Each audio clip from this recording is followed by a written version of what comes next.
evening, everyone, and welcome to another episode of our Salem by Night Chronicle. My name is Will. I will be your storyteller this evening, and we are kicking off another chapter of our Camarilla storyline. And last we left off, there was a small shower over West Salem as our coterie was dealing with the ramifications of having a werewolf in their own house. Well, in Connie's house, at least. Albert saw the remnants of a little ghost boy that was missing half his face. They discovered the little kind of, what was called the hidey holes underneath Joshua's bed. They decided as a group that if the sheriff asks about Joshua, that they will tell him, but that they're not going to openly give away that information. After which they decided to start at the closest point, which is Gunther's warehouses, where they discovered and Joshua might have a very weird and sadistic side to himself, but he's also methodical in how he disposes of bodies. They also discovered that he is growing psilocybin mushrooms for whatever reason. But they also discovered that there's some writing that has been scratched into the back of the business cards that were left for them. And they now have a whole set of different puzzle pieces to look through. They found Connie's brother amongst some of the corpses and some of the dead bodies in Joshua's own kind of warehouse. But then they decided to seek out the next pebble on the road, which is the Tower of Records. And when they arrived, it was closed to the public, but after kind of using some charisma and one of the mushrooms that they had access to, they were allowed entrance by one of the workers named Kevin. Melvin found some papers that, or a memo rather, of an Anastasia Richards having called the manager of the store, and then he actually heard a conversation between the two of them in which he heard him say that he ran out of what she had given him, and her responding with, "I thought we had a rapport, I thought we had built a relationship," and her also saying that I need to find him before the others. And they think they know who the him is in question, but they ended up following the manager to a high-rise back in Salem proper, off of State Street and 17th Street in East Central Salem, that is called the Ivory Tower, which is a 16-story high-rise. And this is where we're going to pick up the group as we see the two familiar faces. But you two had tried to get into the Ivory Tower and were held off at the door by very non-personable kind of doorman. Excuse me. And after trying several attempts to get past him, to look at the elevator to see where it stops, he insisted on you leaving, and with some kind of pushback, we left it off with him initiating combat. And how combat works in Vampire 5th edition is that initiative is determined by what your character's composure and awareness is as a total. So Connie has 5, Melvin has 4, the bodyguard has a number that is indeterminate, and Brandon, it's 6. The number 6. Brandon doesn't matter because he's not with us tonight. So for a surprise round, the doorman just kind of rears back and punches the ever-loving British accent right out of right out of Albert's mouth. But for the rest of you, we'll start the actual initiative with Connie.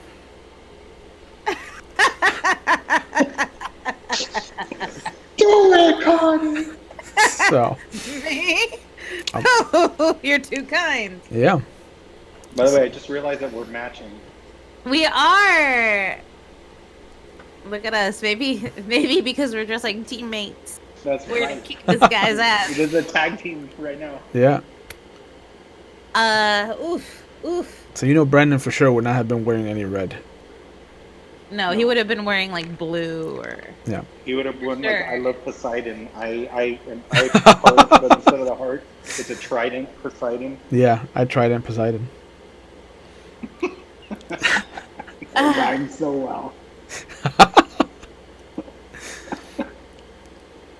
Could I use my turn to like brace myself? Like, could I use it to just like stand back and like try to survey like my surroundings a little bit better? Sure. Can I use that? You could pass. Passing throws you to the end of the round, so it resets your initiative entirely. Okay. So you could do that instead. So let me make a quick number change there for you. Boop. I am still not good with this combat situation. Yeah. That's why I pass it on to you. You tell You're me. the one that murdered everybody. So, Hey, you did this. Melvin, Michael. Melvin, you and the bouncer go at the same time, but you have the same number rather. But with ties, PCs have priority over storyteller characters, and also vampires have priority over mortal characters. Okay, that's right. He's a ghoul. So, Okay, so let me ask you this, Connie, because going into this, I was thinking, what do we do? What do we do? And I went immediately to Indiana Jones and Raiders of the Lost Ark. Gotcha. But I don't know if I want to shoot somebody. Because I was literally just like, I don't have time for this. Bah! And grab Brandon and drag him out. Like, that was literally my plan. I mean, a shooting feels like a risk. How about I just draw it on him?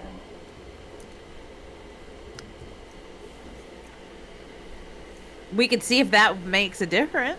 Listen, up until the next downtime, I am not a strength person.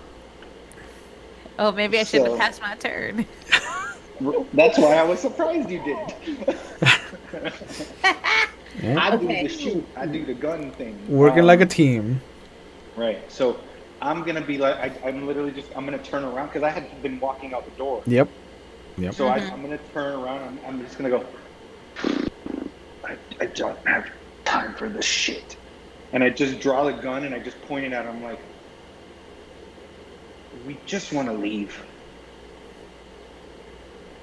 His hands go straight up, and he starts to back away. He's like, "Okay, all right, just go on out the door then." I look at Connie and I'm like, I look down at Brandon.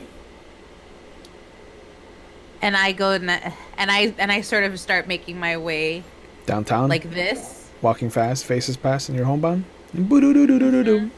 Do-do-do-do-do-do. Okay, that's it. We can't. Yeah, that's it. That's That's it. it. That's it. Or then we'll get charged for Yeah. royalties. So I'm gonna look at him and just kind of give him this face of like I would rip your head off right now, but I'm gonna go get this English guy. Okay. And I just keep eye contact with him, and I do my best to carry Brandon, like, and Yeah. try to like throw him a little bit over my shoulder and look cool while I'm doing it. Yeah. But I'm not, He flops A around too behemoth. much, like he's a dead fish. right. And you see, And I'm not moving. I'm just standing there. Yep. And if she gets in my line of fire, I'm adjusting and I'm like moving. yeah, a phone rings behind his counter, and he slides his hand behind him, just grabs the phone, brings it up to his ear, and you hear after a second, "Are you sure?" I pull the hammer back. And then you hear him, "Very well," and he hangs it up, and you hear the kind of plastic phone sliding until it finds its cradle. And he's like, "Miss Richards has allowed you to go see her."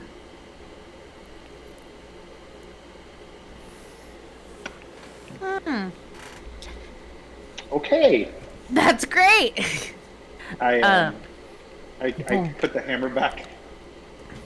Okay. So is this cool? Are we cool? And I look at him. He nods, and as you pull the gun back, he goes over behind the counter, grabs a key card, and goes over to the elevator, and you see him slide it, and one of the elevators opens up. He's like, "It'll be the top floor, apartment 1." Okay. Well, what do we do? I look at Melvin and I'm like, okay, this is great. What do we do with Albert? Okay, so Should I ask for like a storage room? I was gonna say, do you want to do the? Well, no, because I don't want to leave him in the van in case we're stuck somewhere. Yeah. I was gonna say you just toss him in the van, but no, just take him up with us. Just take him up with us. Okay. I don't want to leave him by himself, because then they may take him, even though that might help solve a lot of our problems. So I put the gun away, and I just start making my way towards the elevator. Yep. And then as I get to the elevator, I do a whistle for like Betty to come running up and. Oh, yeah, she does. You notice that the elevator has 2, 4, 6, 8, 10, 12 buttons. There's no one button. There's only 2, 3, 4, 5, 6, 7, 8, 9, 10, 11, 12, and 14. So is it the second floor? Well, he said the top floor. Yep. Oh, the top floor. Yep. Top floor, apartment 1. Gosh, she's so heavy. Just drop him for now while the elevator goes. I plop him into the elevator shaft, and I just sort of like, I get The onto shaft? my, not down the shaft, down in the cart. Yeah. In the cart, like on the floor of the cart. Yeah. And I just sort of like look at his face like this, like I come down to his level and I start kind of like slapping it. Yeah. Like It feels like a freshly caught fish. Like there's a coldness to it. There's like a little layer of slime. Will, Yeah. Will, I cut my wrist a little bit And I put it in his mouth. Okay. So raise your hunger by 1 then. wow, look at this non-consensual bullshit. Oh, I'm sorry. I can't hear you over my throat getting ripped open by him. I recall I was there. Yeah. Whatever. I'll just turn my head and just look at the corner of the elevator, shaking my head like. Yeah. I shouldn't do that, should I? I shouldn't do that. You should do it though. It's really funny. I should though, because that'll be hysterical. That would be hysterical. Yeah, I mean He spent the whole last 2 games like trying to avoid getting fed by me at all times. Basically. Yeah. I mean, you're doing him a favor. You are lowering his hunger at the cost of raising your hunger. But as you do, you also are kind of reinforcing that bond that you have between the two of you.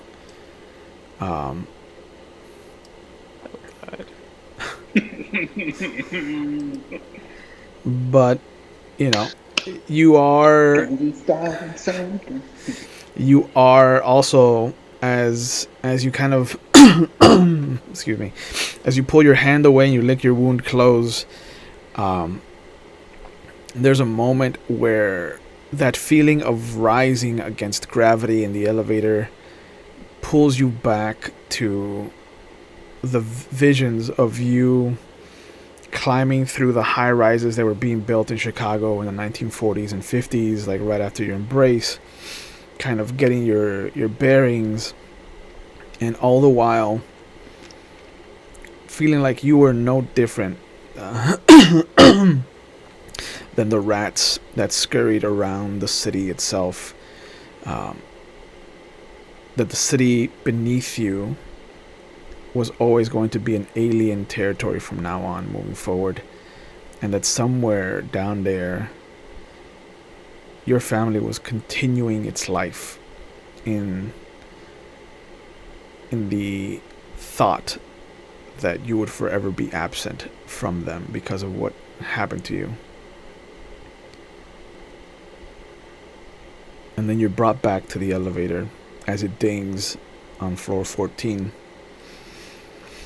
And you see another little kind of like round desk with another not heavy set but definitely muscular person, and a different set of elevators behind him.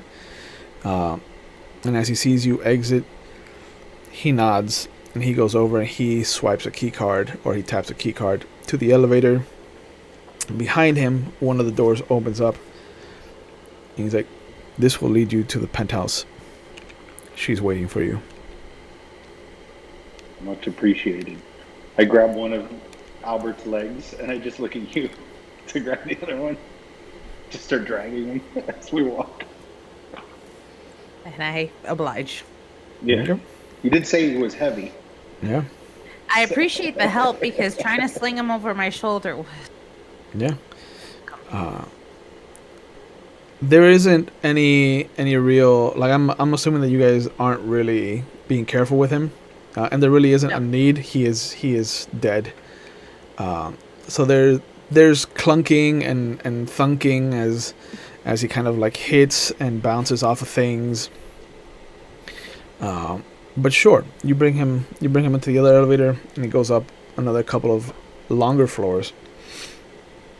But the elevator door opens, and sure enough, you see what looks to be 4 doors, each of them numbered 1 through 4. 1 and 2 are opposite each other. 3 and 4 are opposite each other. But if you go to knock on the door marked 1, you see that it just kind of slides open, like it was left purposely not ajar, but enough so that just the slightest touch would have pushed it open. Right.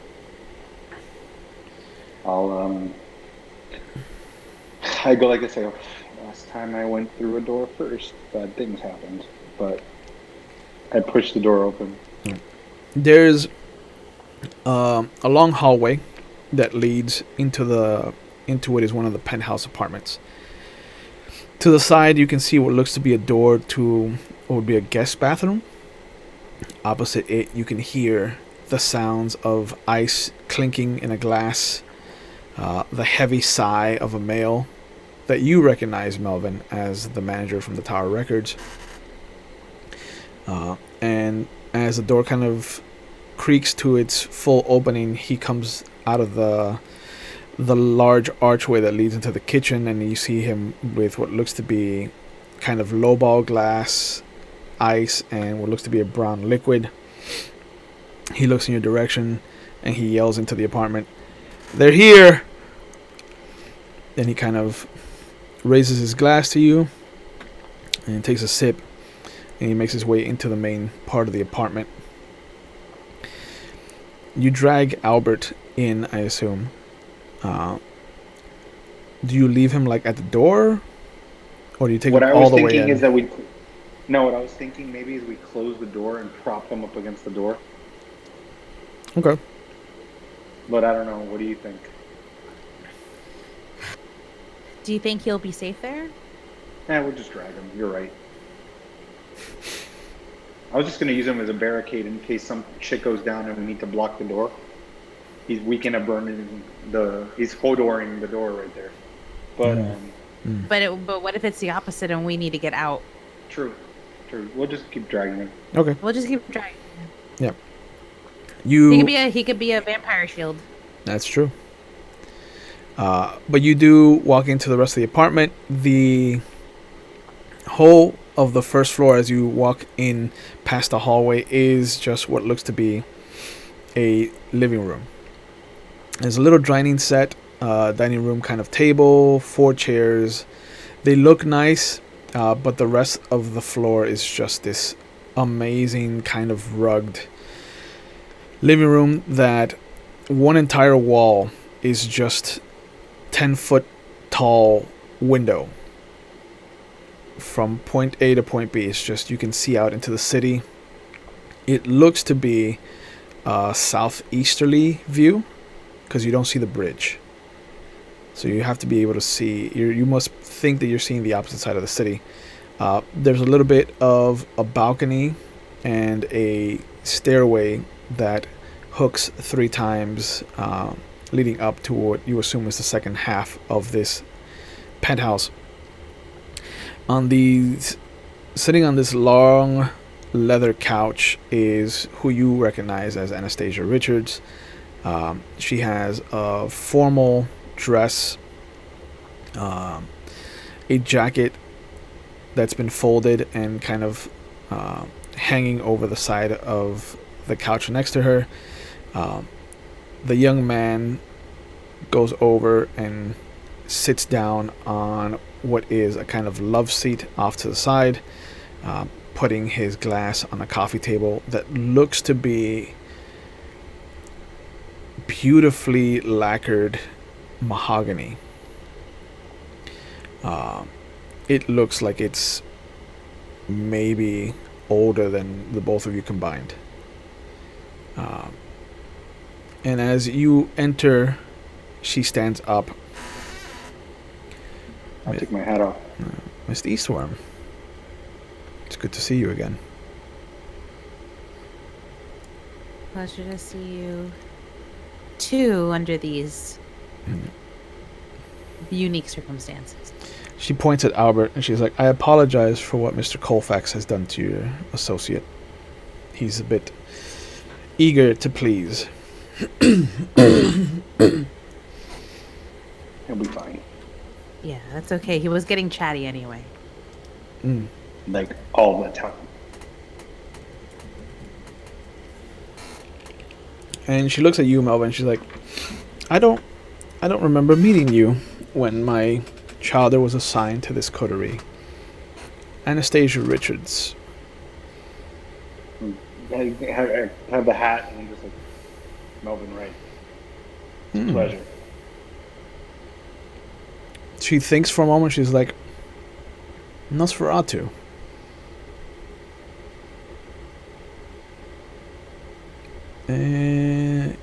Yes. You're Mickey's boy. That I am. Oh, excellent. I'm glad that my intelligence was correct about you. Please, come in. Pull up a seat from the table. You can leave him. Walk over. And she points to Albert, Oh. wherever he Yeah, is. I drop his foot. Yeah, I drop his foot and I just go and sit down. No.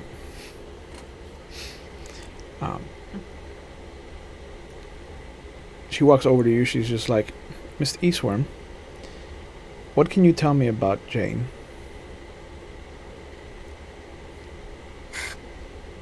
Sadly, not too much. Jane was with us. She was helping us with the mission, and we split up. Her and I and Albert. Albert and I went to investigate one area, and she went to go investigate another. And the last we've heard, she decided to make a break for Hollywood. So that's all the information I genuinely have. I'm sorry that it was the last thing we thought was that we wouldn't see her again. Yeah. I ask only because I've gotten conflicting reports about what has happened to her. And I fear that perhaps you see she stops. I shouldn't involve you in this. So, to what do I owe the honor of your visit?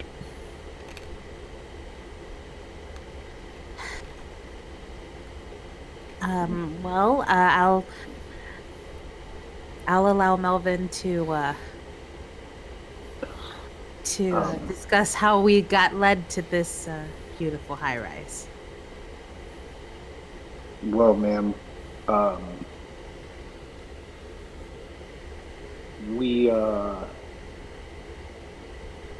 be truthful, we were at Tower Records, and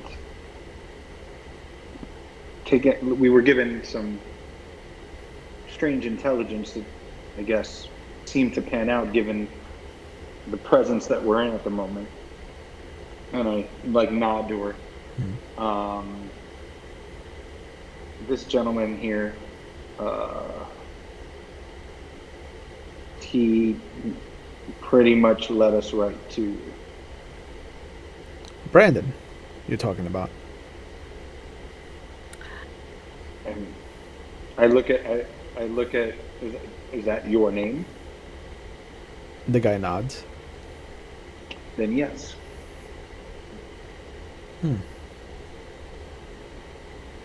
She goes over and you see her kind of slap him. And she's like, "You've been sloppy." Or we're just that good. One can hope that you are that good, Mr. Wright. So why were you chasing one of my associates?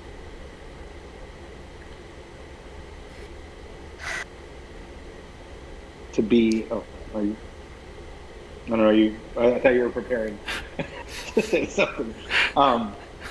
To be frank, like I discussed, like I mentioned, we received some very rough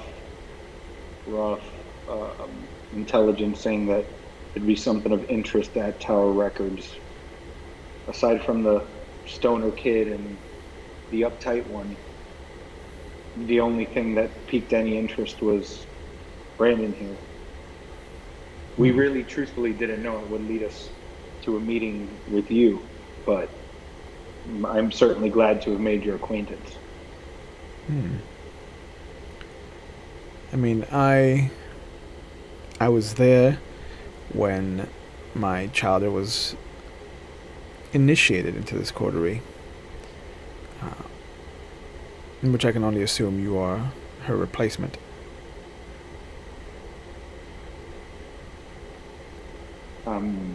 I'm here to do what I can to watch over these two.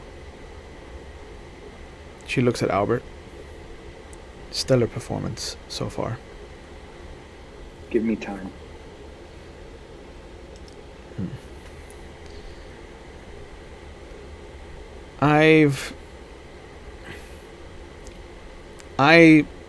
If it helps anyway, I am the owner of the Tower Records.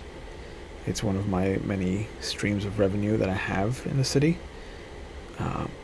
Though I was poised to sell it, which is why I have Brandon here trying to find my would-be procurer, my, how you say, my interested party. Unfortunately, he's made himself hard to find in the recent nights. Forgive me, ma'am, but that sounds to me like he's not as interested as you think he is in purchasing it if he's not reaching back out. I don't think he's reaching out because he doesn't want the purchase. I think he's trying to be safe. You see, he's recently lost 2 of his properties in Salem, so I can understand the hesitation to pull the trigger on a new property, but I also feel like he needs a revenue stream coming in. So If you don't mind, something must have happened. if you don't mind me asking, ma'am, what were those 2 properties that were lost by him? She looks up and she's like, I believe one of them was the most recent one that he lost was a bookstore up north in Kaiser, but the first one that he lost was a floor shop not too far from here. Would that now, Will, out of character, was that the floor shop that was blown up? Yep. Or is there another floor shop? Okay. No, there's only been one floor shop. Okay. Sorry, no, because I don't have my notes with me. So. Yes, And would that bookstore be one on Onyx Street? No, this is here in the city, not in West Salem. Yeah, explosions and flowers don't go too well together. Yeah, it seems that he's lost both businesses to an inferno. If we may ask, when did this interested buyer make themselves scarce to you? I'd say that I stopped receiving correspondence from him a week ago. It was a few days after his bookstore was burnt.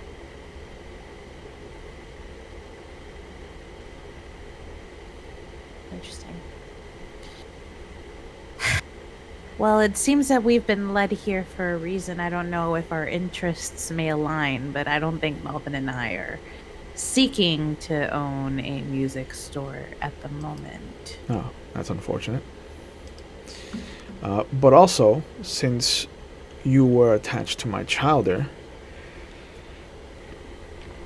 I'd like you to investigate a thread that might explain why she left.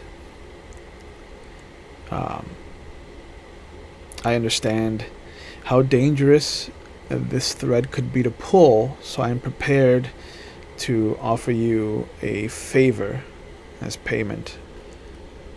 A boon, if you would, from me. But I have reason... Favor? Sorry. Go ahead. Are there limitations to what this favor could be? I mean, it is whatever I am capable of doing. But you'll find that I am part of the Sword and Scepter, so I am capable of doing quite a bit.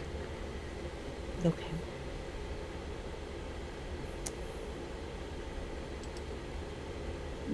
Piqued my interest. She's like, excellent.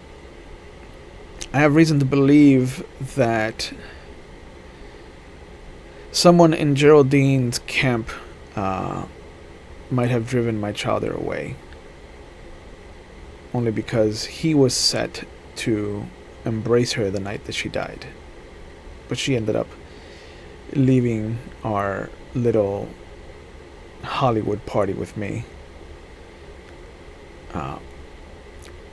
But if Antoine Malcolm Davies is responsible for scaring my childer off, I would like you to find proof of that for me.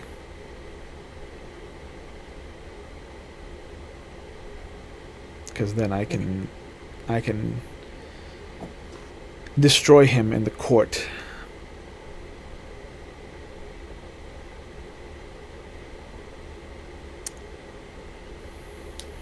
Okay. Now, given, as you said, that this could pull a lot of threads that may not want to be pulled, do you have any kind of leads at the moment? Only that he has been abnormally wanton with his chatter about my chowder as of late.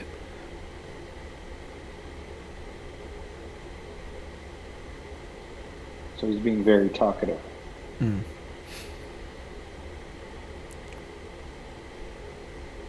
He and I had some rivalry between us. I did not think that Jane Arwen would be something that he would hold on to for so long, but apparently it has incensed him in some way, shape, or form.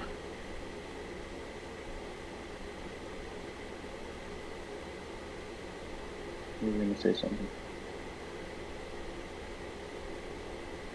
Is there anything?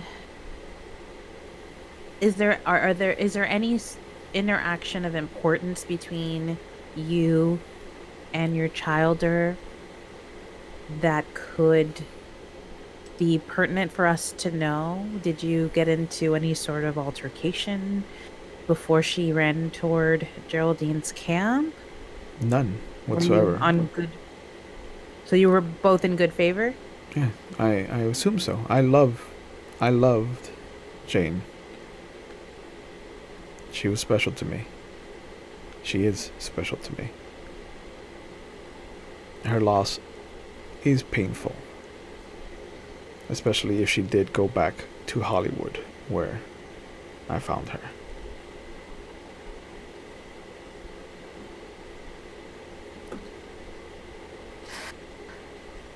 Well, and I look at Melvin and I say,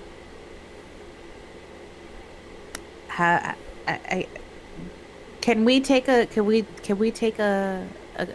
quick break just to discuss where we're at privately?" She smiles and she's like, "Of course. Feel free to use apartment 2. It's currently empty." Thank you. Much obliged. And again, it is a pleasure. She points at Albert and she's like, "You may leave him there if you'd so like. He'll be taken care of until tomorrow."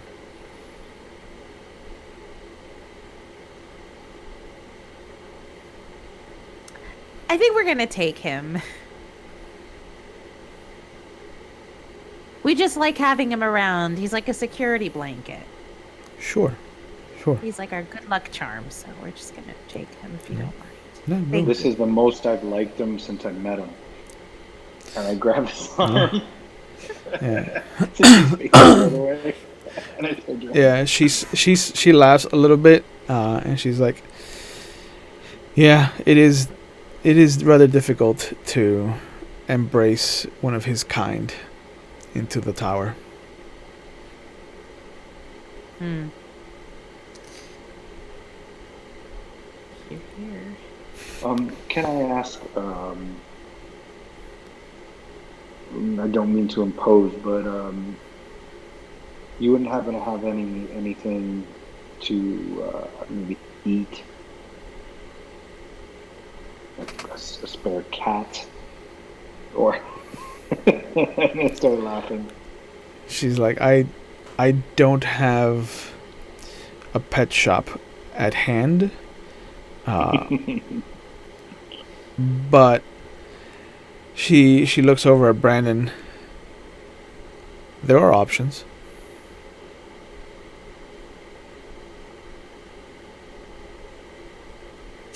Where's my hunger at? See, my hunger's at 3. So I kind of want to get it down a little bit, but I don't like eating from humans. Mm. Yeah. So that drastic humanity that I have, and I'm like, well, I'll make do. I'll make do. Thank you for the kind offer, though. Sure. No offense to you, Brandon. And He looks confused. He's like, what are you talking about? You're how handsome you are, And I turn around and look. I just start dragging. He takes a long swig of his drink after that. He's like, I'm handsome. I'm making dreams come true, y'all. You. I'm the dream maker. So you take Brandon across the hall into apartment 2? Yep. Yeah. Okay. Same thing. It looks almost identical. Only that the wall of window kind of does look out more west and to the north, and you do see the bridge, and you do see kind of West Salem. Okay.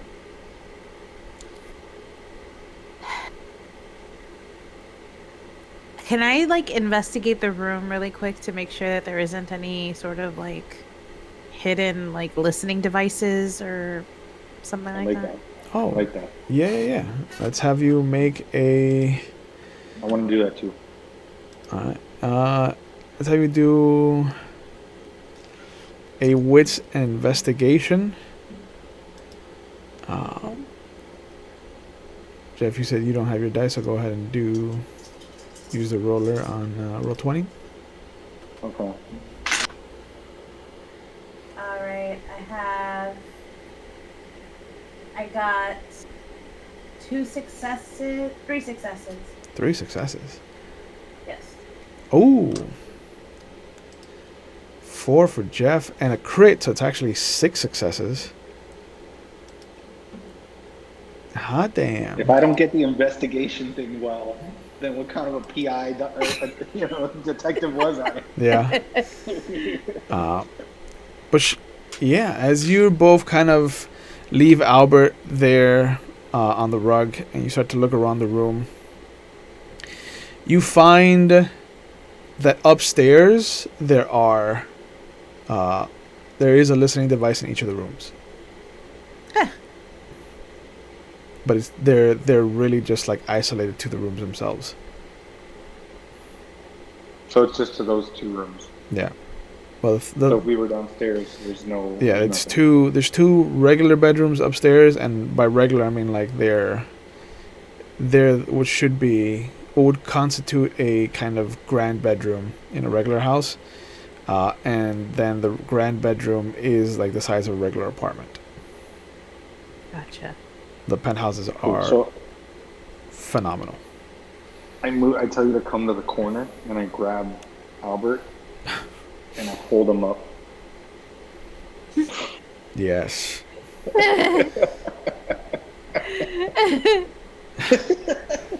Yes. Even unconscious, he serves a purpose. Yeah, so I'm I feed him more blood. No.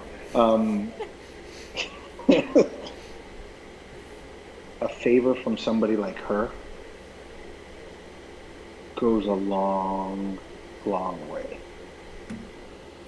Including maybe helping us with our little other task of figuring out what's happening on the other side of the bridge.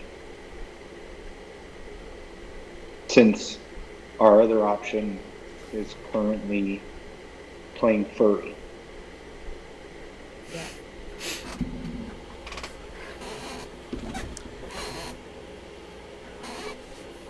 What else do we know about Anastasia? Wasn't she also looking for Josh? I don't know much about Anastasia, right, Will? You know that she's Ventrue. That's what the Sword and Scepter stands for. Right. You know that she was part of the group that was here from before Geraldine took over. A lot of people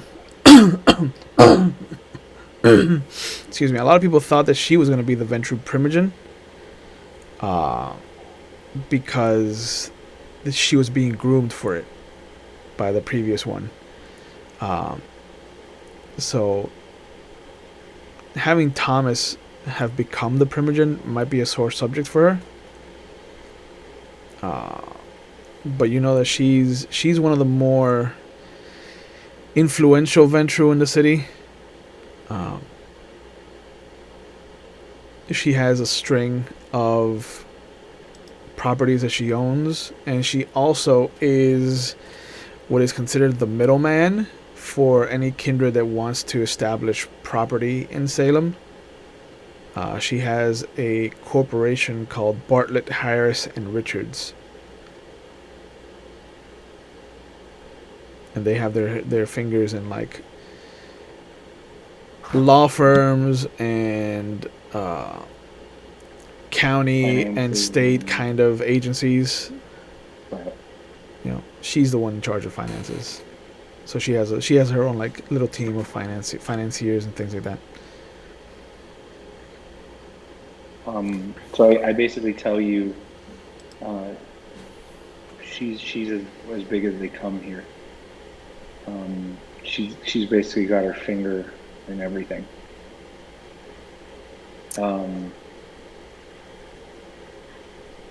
This is a big deal. But what do we do about him? And I look at Albert, or the back of Albert's head at this point. That's right here. Yeah. Like we can take him back to my haven. Not leave him there. The hippies will watch him. I can see the value in having Anastasia Richards in your corner, but something makes me feel very suspicious of her. I don't understand. I aren't you a little shocked that Jane and her, who had such a great relationship, that Jane would willingly go to Geraldine? Listen, I didn't know Jane. I don't know her. I don't know what she does.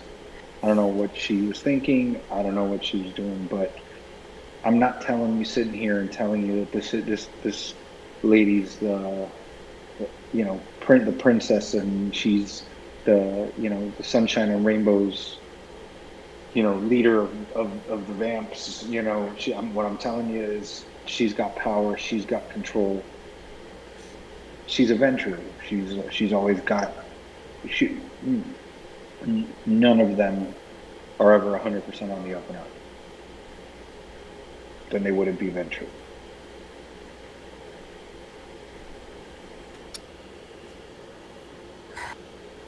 I mean, I don't think we really have much of a choice. If we say no, we're in danger. She's not going to just let us. She could let us go, but it'll be at a price. We'll probably find it a little bit more difficult for us to get things done. Having somebody like her not thrilled with us. She seems to like us. I'm surprised she didn't kill us with the show that we caused down there.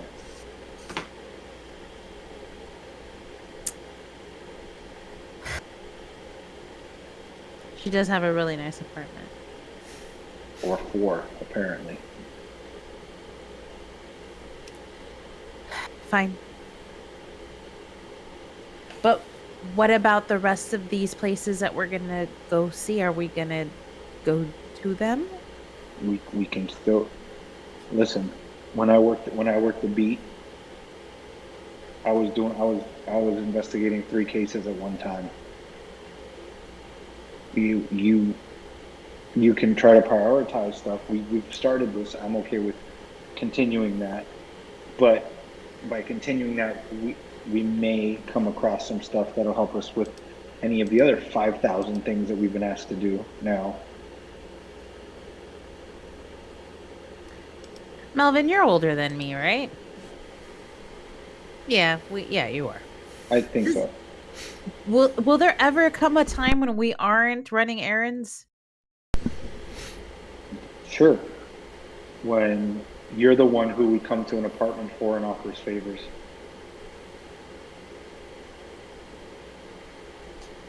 Okay. This is a political game. I'm not too fond of these politics, but I'm starting to learn the ways to move yourself in the right direction. I wouldn't have met you and this one had I not taken that chance. When they gave me that assignment, and the sheriff told me babysit, I didn't. This turned into more than a at least half of more than a babysitting gig.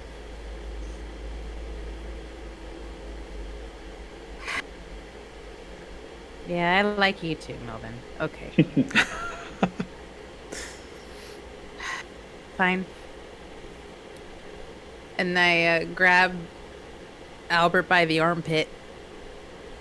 And I say, let's go on an adventure.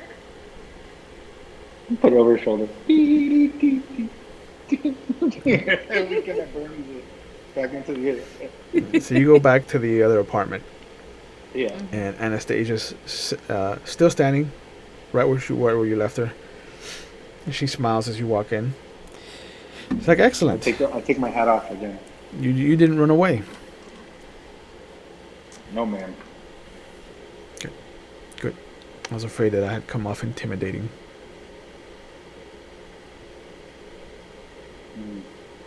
There's no one here saying you didn't. She nods. But we'll definitely do our best to follow these leads and get you some answers. Excellent. She goes over. She takes the drink out of Brandon's hand, and she's like, and you go find me Andrew Givens like I told you to find. And he's like, fine, yeah, fine. I need more, you know. She's like, go upstairs, you know where it is. You see him kind of trudge up the stairs. What? And as he's going up the stairs, I'm like, you could do with some more 1940s big band.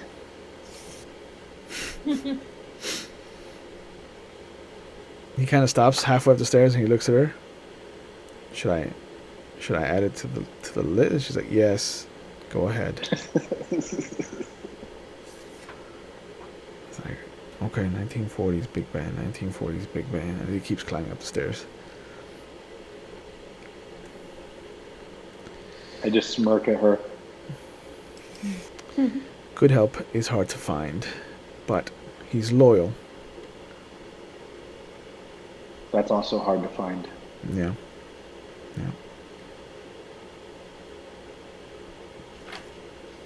So Antoine loves to hang out in the old district of Salem. He's a rose, just like Geraldine. So you'll need to be careful around him. Okay.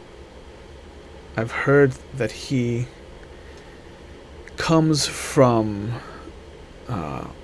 pre-industrial revolution England, so he might have been, good with a rapier. Just be aware that if his sword work is fast, his tongue work is faster. And it is barbed.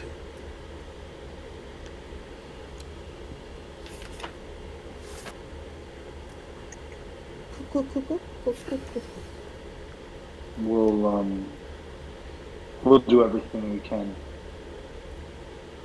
to get the information that you need. Good. I'll also warn you, try not to let him see you coming.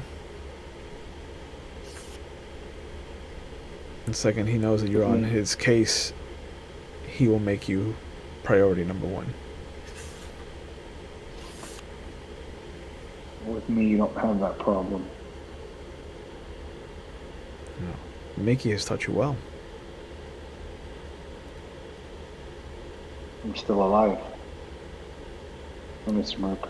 Yeah, so is he. That's good to know. I haven't spoken to him in some time. Did he ever tell you about Vegas?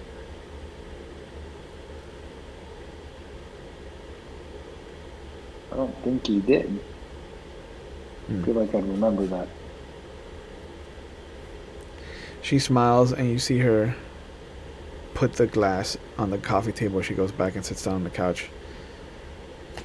It'd be an interesting story to hear his side of it.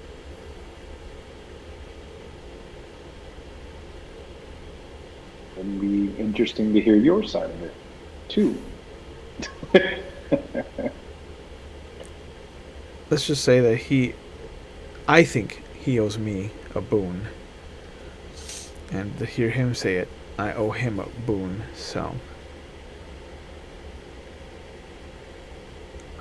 Well, maybe I'm it.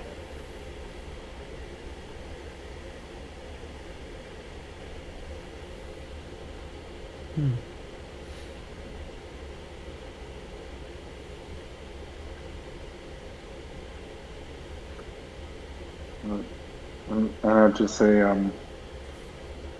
is there an easy way for us to get in contact with you, or are we now on good terms with the ogre downstairs? Oh. Norman is never on good terms with anyone who isn't me. But I will call down and make sure that he gives each of you a business card. The number there will reach my ghoul, and she will be a go-between between us until such a time that I feel that you are trustworthy enough to have invited back.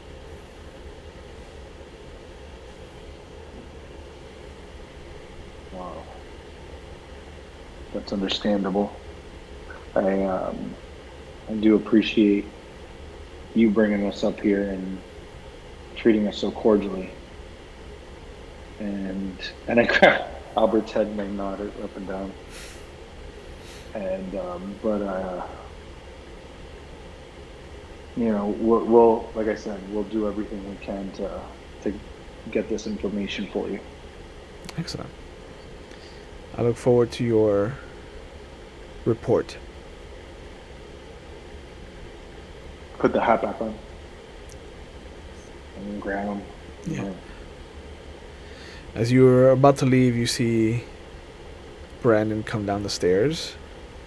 And he's got what looks to be a huge bag of weed that he's stuffing into his messenger bag. But he kind of comes out with you. He's like, "Oh, we get to take the elevator together. Nice." Goody. But he goes out the door first and he holds it open. And walk out with Albert being dragged. Yep. But yeah, you get into the elevator, you go back down to the 14th floor. Again, you see the large muscled man. He opens one of the regular elevators for you. And you see Brandon kind of go up to him and he's like, "My man," and he kind of holds out his hand for give me 5, and the guy kind of looks at him, and Brandon's like, "Yeah, we're close, we're tight," and he kind of leans in, gives him a pat on the back. He's like, yeah, I'll see you next week, Roscoe. Yeah, gets into the elevator with you guys.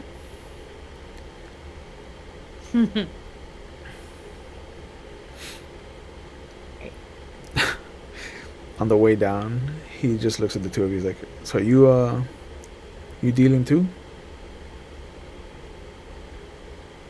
No. No, I don't dabble in that. Oh. So you lawyers? You don't look like lawyers.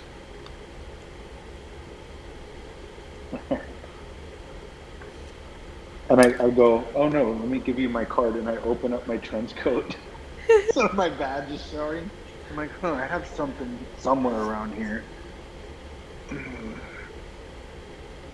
I can't find it. And I close the jacket. Yeah. He has backed up into a corner now at this point. I look at him. I go, relax, Cheech.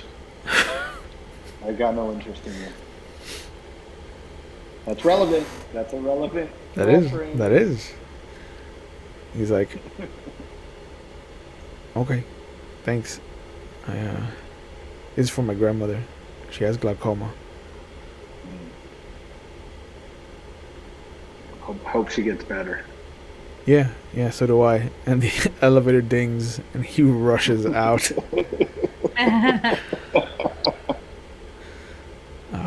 But sure enough, as you come out, you see the big gorilla standing there, and he has 3 business cards laid out nicely on the counter. These are for you.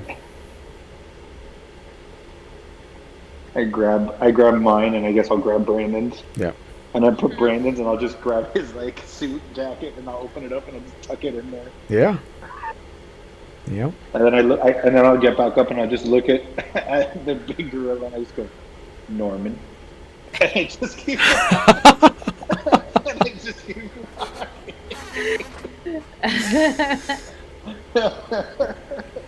Touche.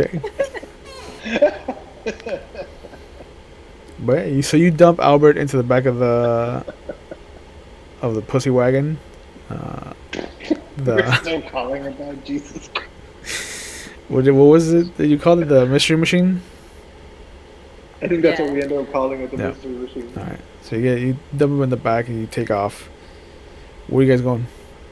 It's about 1:30 now. 2:00 in the morning. I don't want to keep dragging his butt around with us. No, we have to go to your haven. And probably if you're okay with me staying there too. And I mean, I know we have a few more hours left, but how because again, I'm sorry. Oh, I can look out on the Discord. Yeah. How far is the next location on the map? From your haven, it wouldn't be that far, because your haven is in the same kind of area that the bar is in.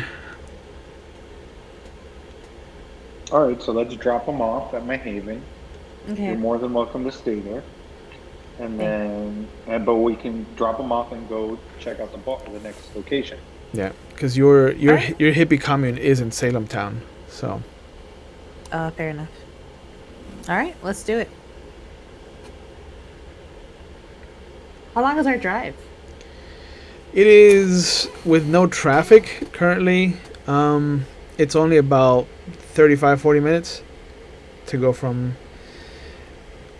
central east Salem across the bridge and north into Salemtowne. Are you obeying the speed limit, or are you going like a little bit faster? No, I'll go speed limit. All right, so yeah, 45 minutes. I don't want to draw unwanted attention. So you get there, it's about 3 in the morning. It's by the time you get there and you've dropped off Albert, it is 3 in the morning, and you see the Red Eye Lounge is open. There's a few bikes out front, couple of trucks. You can hear country music coming from inside.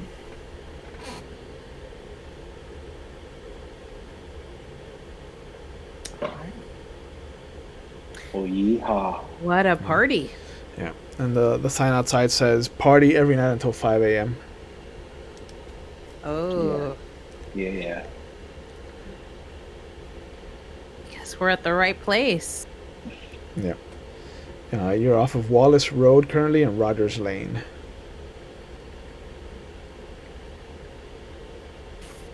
Okay. You also notice that this place is as far away but still in civilization as possible. Like, there's maybe a couple other businesses, but then the road kind of leads northwest out of Salem into the rest of the Pacific Northwest of America. I love how you just said that. Outside of Salem, of the Pacific Northwest of America. I wanted to get the point across. You did.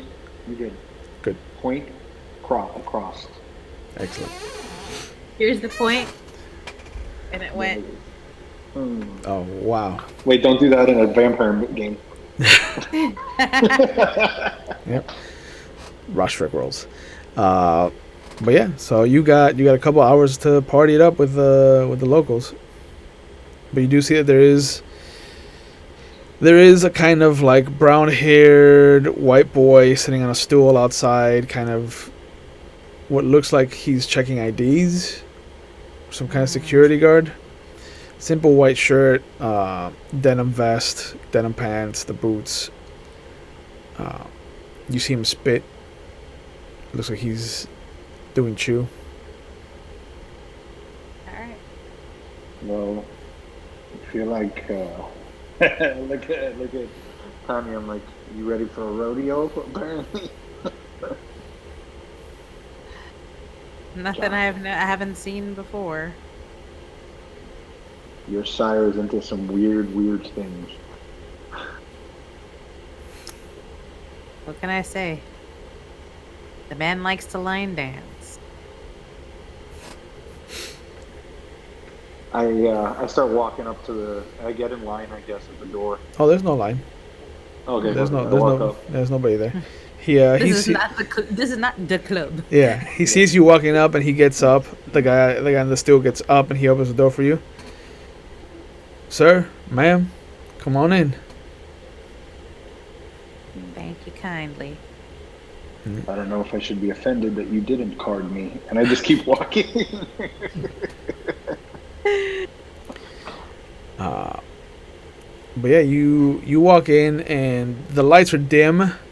It's not completely dark. There's colored neon in the gaudiest of shapes. One wall has an entire neon sunset over what looks to be a desert, like green neon cactus and all.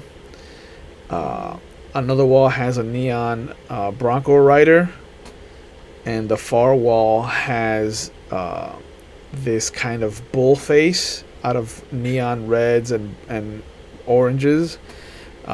And there is a kind of little circle of cheering going on as you see that there is a mechanical bull.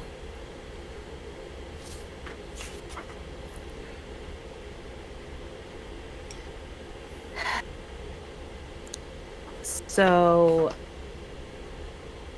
what was on the back of the card for this place? Because you discovered, Melvin, you found a word and a number associated with each card.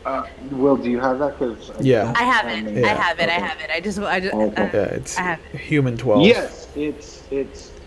Let me relay my voice to sound like Connie now. Human 12. Human 12. Human 12. What the hell? What could that even mean? I mean, there's a lot of humans here. Are there more than 12? Yeah, there are more than 12. All right. Well, then we're screwed. I'm gonna look around to see if there's like any numbers or if there's like a clock. Okay. Walking from the doorway, directly in front of you,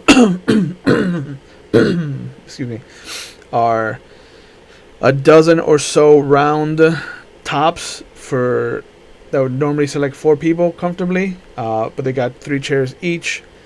To the right, all the way at the far end, it looks like there's a stage that has been torn down to put the bull ring up.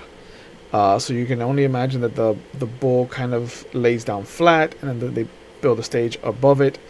But you do see the kind of theatrical lights, like the park hands and whatnot, that are very indicative of a stage. You can also see what looks to be a rolled up chain link fence, so you can only imagine that they must unroll it to block off the band from any rowdy Roadhouse participants. And to the left of the entrance, you'll see that the bar kind of stretches the entire wall on that side. There's a wall right to the left that looks like it has a chalk outline or chalk writing with like a black light that's on it to kind of make it pop.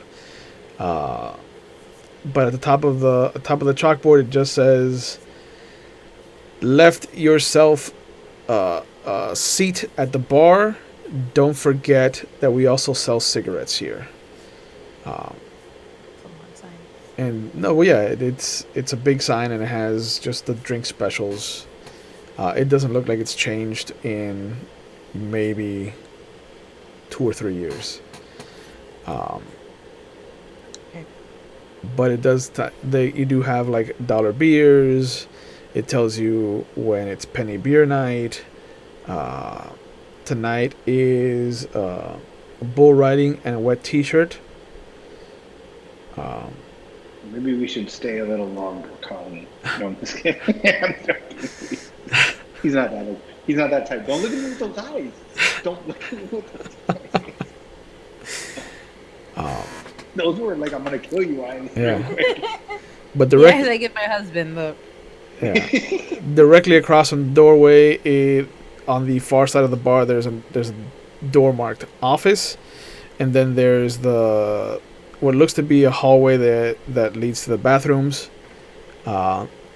There's about 7 or so people kind of sitting down, just talking, listening to the music, and then there's a group of about 9, what look to be not fraternity age, but at least like that kind of collegiate kind of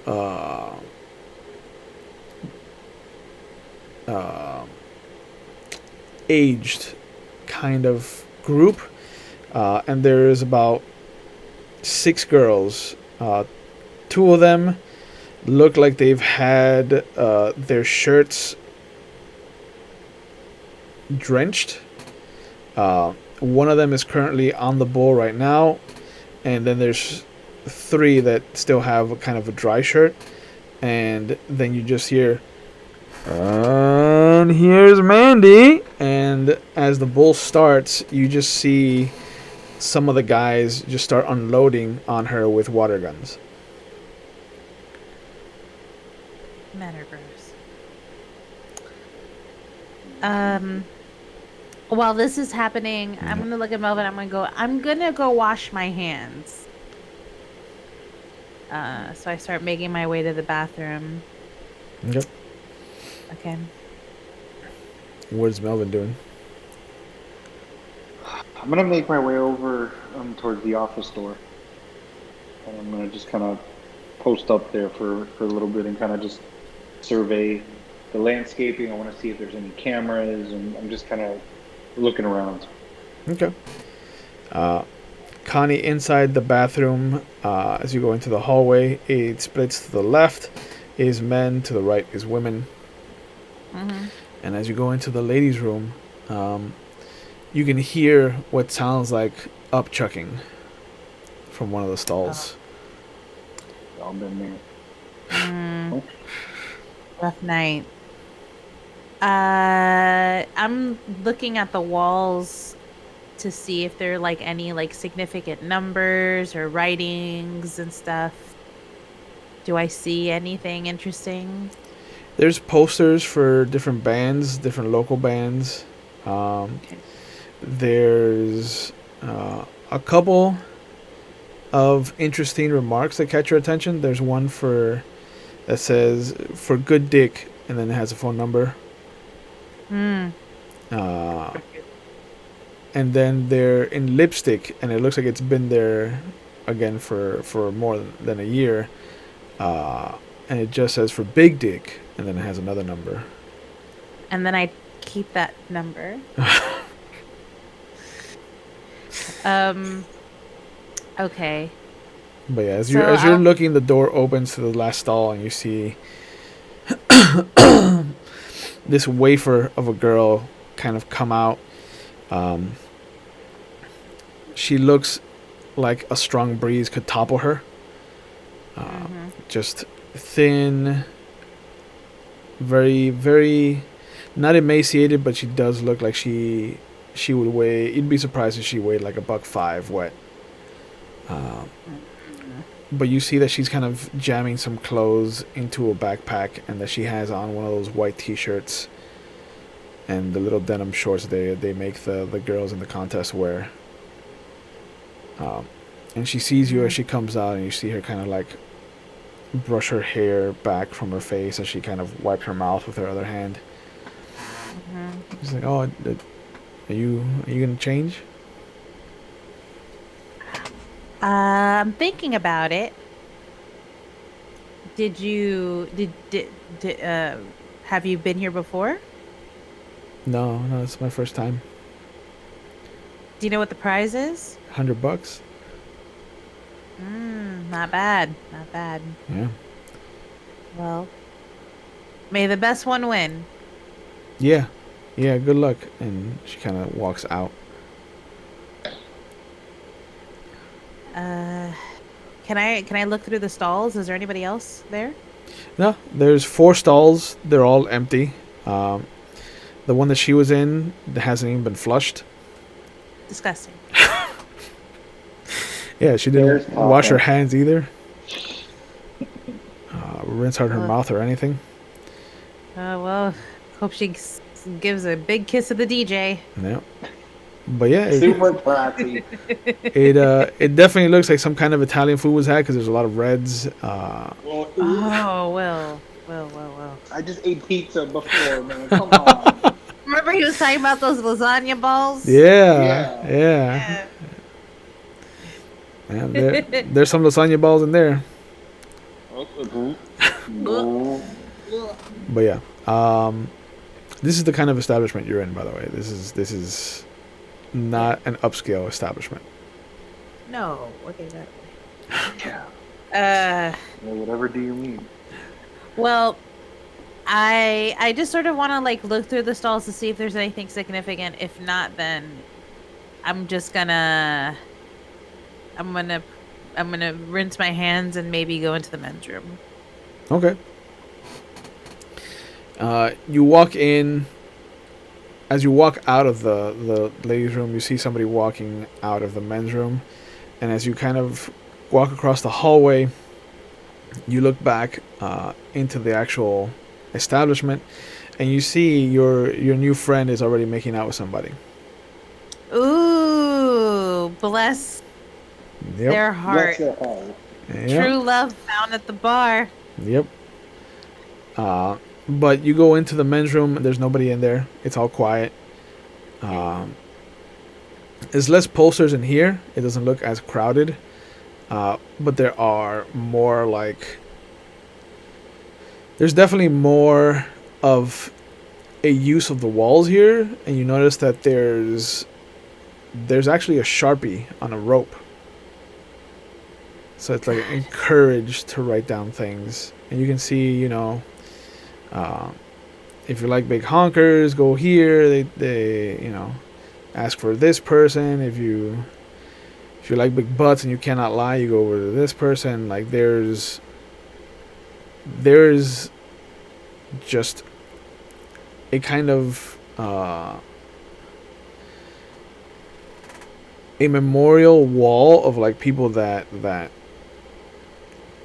other men have suggested for any kind of lewd behavior or sexual acts. Okay.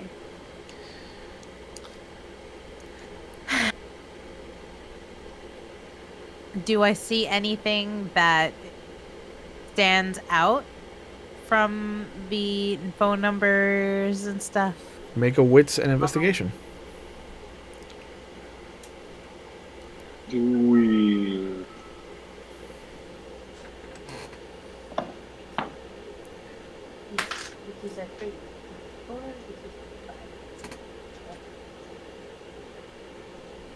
Again, it's like all the dice, and then I add my health one, right? My hunger dice. Your hunger one replaces one of the regular dice. So if you have a dice pool of 6, you would have, and your hunger was 1, you would have 5 regular and 1 hunger. Oh, okay. Yeah. I got a 9, a 6, a 7, an 8, and a 3. Okay, so Okay. 4 successes. Sure enough, as you're looking around, you see that somebody put up something that has been scratched out, and then underneath it says Eastworm women are off limits, and it's signed S. Ooh. This is Sean's bar. Ugh. Okay. Wait, then what was scratched out? You can't tell. Sharpie on Sharpie. Oh, that attitude.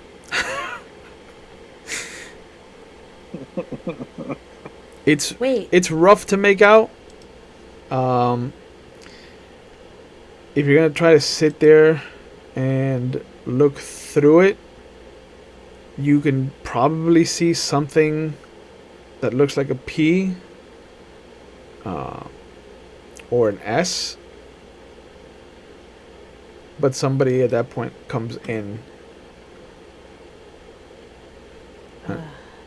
He's like, you lost, little girl, or you wanna tussle? And you see him point to one of the stalls.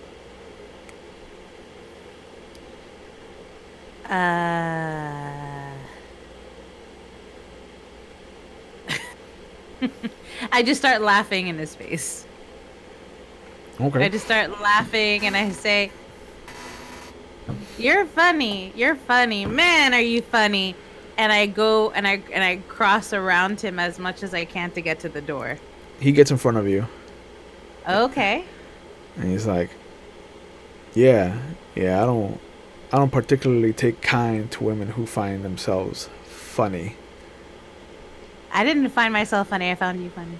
And you see him, he pushes you up against one of the stalls. He's like, I'll show you something funny. Okay. So my instinct at this point is going to be to shove my knee directly into his genitals. Okay. Make a strength and brawl check. Oh, he's gonna be fucked up. Hey, don't forget you also have a Bowie knife. I forgot. So you have four dice, so it'd be 3 regular and 1 hunger. 3 regular, 1 health. 1 hunger. 1 hunger. Yeah. Right. Okay. Oh, those testicles of yours? Do you wanna? Okay, you rolled. All right. I got an 8, a 10, and a 7. All right, so 3 successes. He was not expecting it, so that's gonna be 3 points of superficial damage to him. Willy Wonka and the Chocolate Factory. Yeah, he drops like a sack of potatoes. Mm-hmm.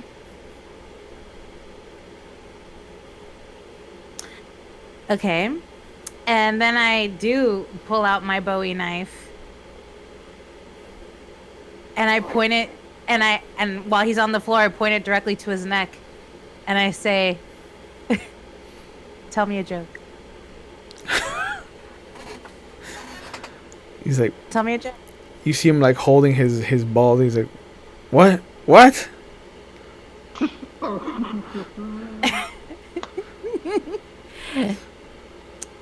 And all I'll do, I'm just gonna graze the knife onto his collarbone, and I do cut him like this, but not deep. It's superficial. Okay. And when I do that, assuming that he doesn't react. I mean, he starts to scream. Okay. Well, I take my finger and I run it up the blood, and I put it in my mouth. Okay. And I say, the next time a woman wants to laugh at you, let them. You see him spit in your direction. He's like, "Fuck you, bitch." Okay. All right. Well, this time I take the knife and I do shove it directly into his neck. Okay. Okay, we're not gonna be staying at this No. bar. And I'm drinking tonight. Okay. I guess I'm staying for the wet t-shirt. Okay. This is where we ended up. Sorry. I Yeah. saw my brother's shit on the wall. I am not okay. Yeah. Make a composure and make a composure and resolve check for me. Composure. Yeah, it'd be 7, so 6 regular, 1 hunger.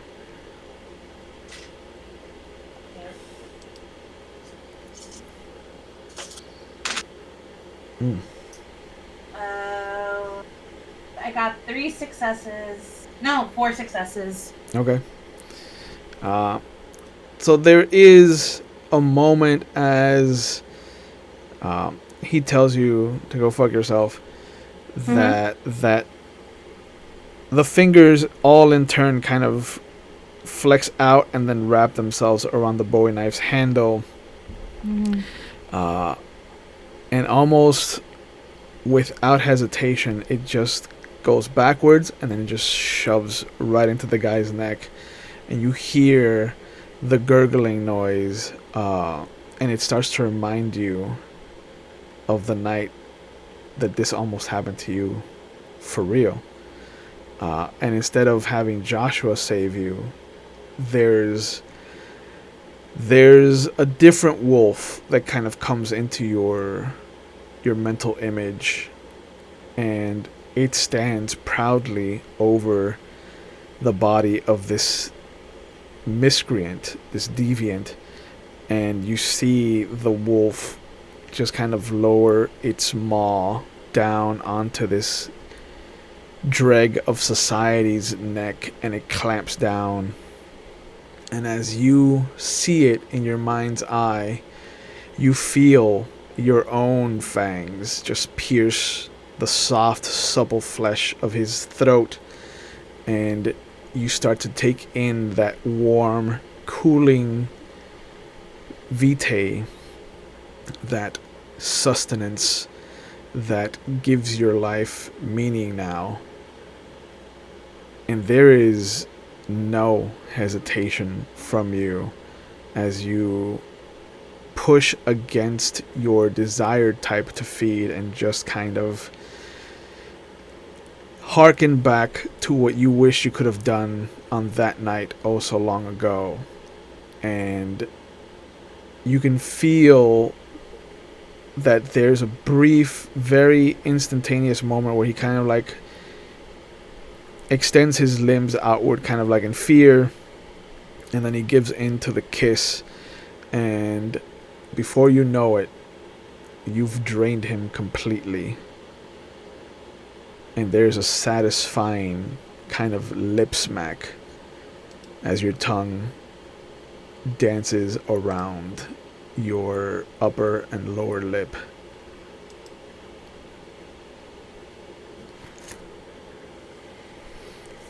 Oh, God. There is the wound that you made with your knife, and then the 2 puncture marks of your teeth.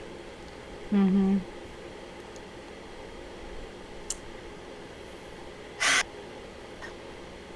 Well, I take my knife. Okay, because I'm wearing a t-shirt, right? Yeah. I'm going to take my t-shirt off, and I'm going to use that to clean my knife. And I'm going to put the knife back where in its holster where it was hidden on my person. And I'm going to wet the shirt, and I'm going to clean my face. Okay. I'm gonna. Is there a lock on the door? Yeah. Okay, I'm running back and I'm locking the door. Okay. And I'm gonna like drag this guy over one of the toilets. I mean, it'll leave the blood, but whatever. But I'm taking my shirt off. I'm gonna put the shirt. I have to take it with me. You've never killed somebody before, have you? I have, but not like this. No, I've seen enough true crime shows, man. If I was, this is what you need to do with the evidence. You need to go through. I know. There's the true crime asshole that I am is trying to fight against the asshole that I know my character is. But I know that I can't take the shirt with me. So I would probably try to stash it in the garbage can under the bag. But I'm not going to do that. I have to take the shirt with me. I can't leave that evidence, but I am going to be topless when I get out of the bathroom. Mm-hmm. Okay? And my instinct is going to be to kind of like clean off as much of the blood on me as possible. Yep. And sort of when I get out of the men's room, I'm just going to sort of like stumble out in a way. So it looks like I'm like a little drunk and I'm ready to like show my tatas off for the wet t-shirt contest. Okay. Okay. So let's have you make a charisma and performance. As you come out, you see that there's a guy already waiting. Okay. All right. I got an 8 and a 2. Okay. He sees you come out and he's like, "Hey, what the?" And then he looks down and he's just like, "Oh, okay. All right, you need help, honey?" I'm so ready.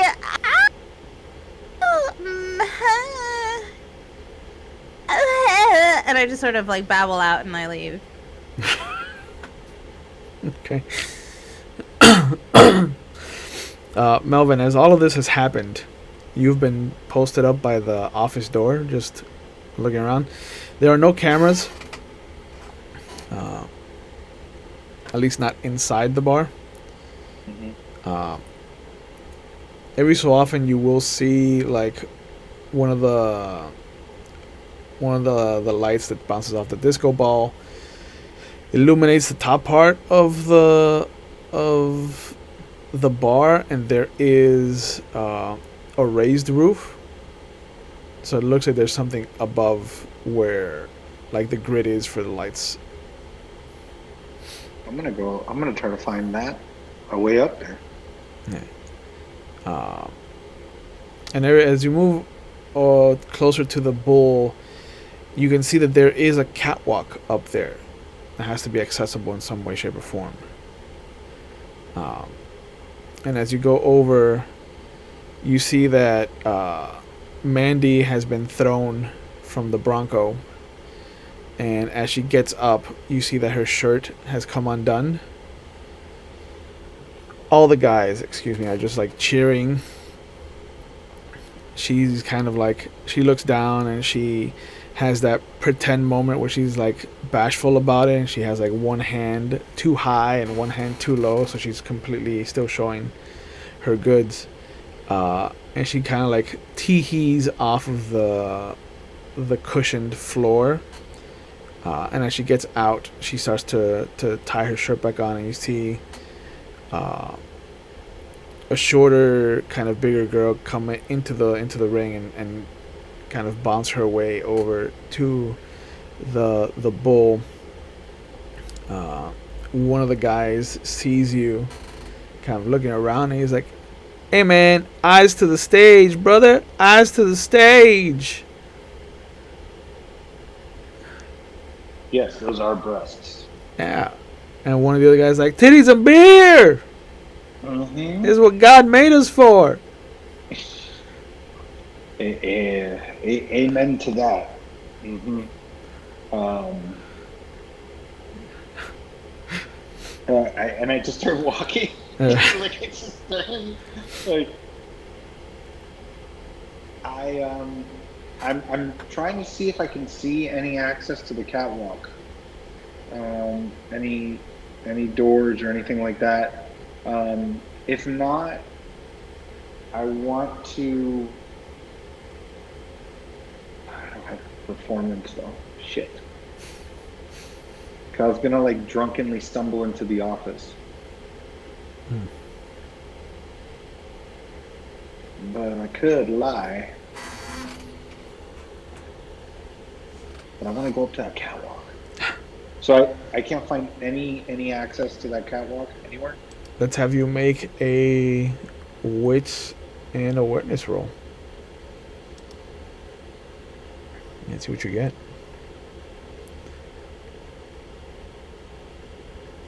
3. Not terrible.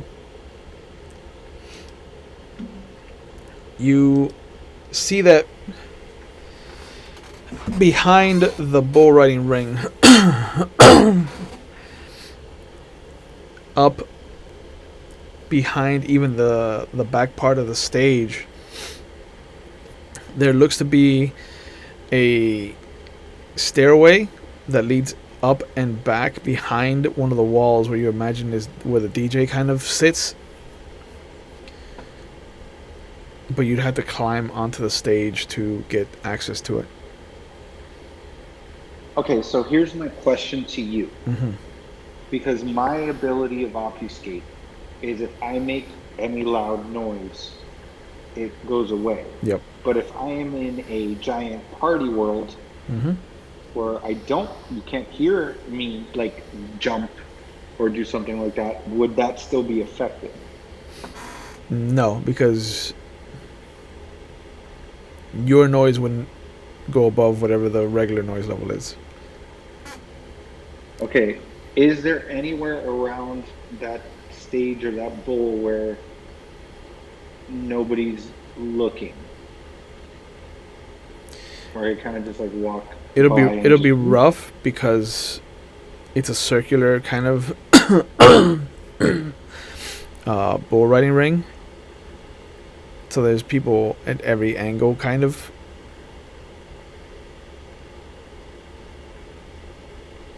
Okay.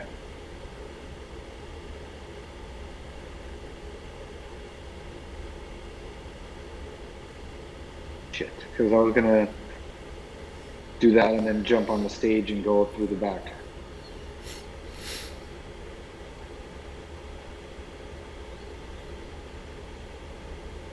The only place that I could go where there may not be anybody is the bathroom.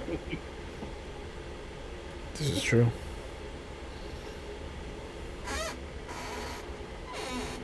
So I'm gonna walk around to see if I can find a spot where I could kind of do that. If not, I'll head to the bathroom. Okay. Try to do that. So you start looking around the bar itself, trying to find if there's any places. The revolving disco ball and the occasional lights make it a little bit hard to find one good spot.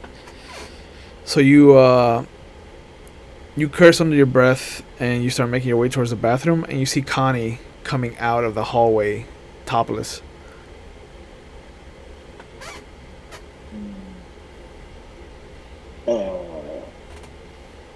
Hello?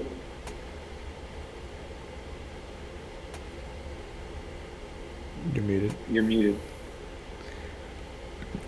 Hi, we need to go. Did you find anything? I was on my way to investigate something. Your boobs are out. Yeah. We could talk about that later. Yeah, you hear a guy, "Hey, her titties are out!" And everybody kind of like turns to look. And you just hear a bunch of dog whistles. I take off my jacket and I like put it over you. Boo! Shut the fuck up. and I give the finger to the guy that leaves, and I start walking you out. Like, there goes my idea. You just hear one of the guys, "Who let our dad come in here?"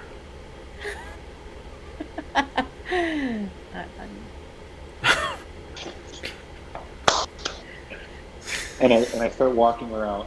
Okay. Explanations are needed. Not here. Okay, I wasn't going to, but I do need a shirt. I'm thinking.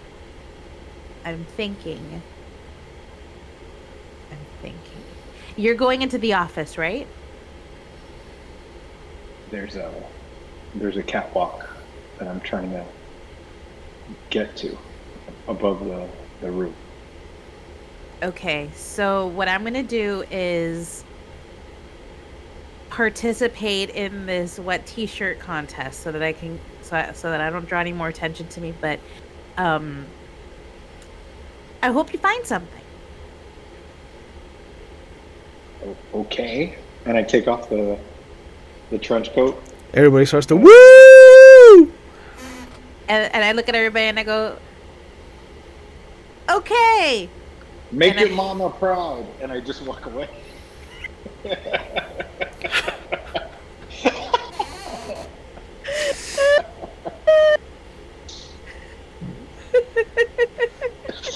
Yep. Yep. Oh no. They said I was your dad. I guess you are. Yeah. It's not the first time you've had a family member in the coterie. The bartendress comes out from behind the bar, comes over to you, is like, are you signing up? Like, there's other ways to do this. This is the sign up right here. Is this not the I thought that's what happens. You take your shirt off? No? She grabs you by the arm and she leads you over to the office.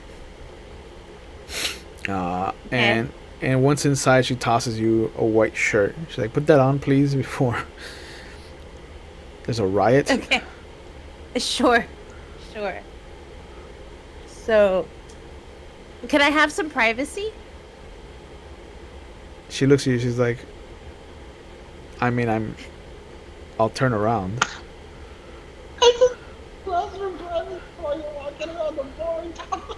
Yeah. Excuse me, ma'am. I'm a lady.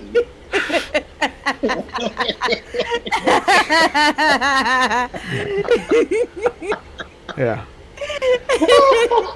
So she gives you a look, but she turns around. She's like, all right, go ahead, put it on. Can't wait for Albert to wake up. What happened? I saw her rat.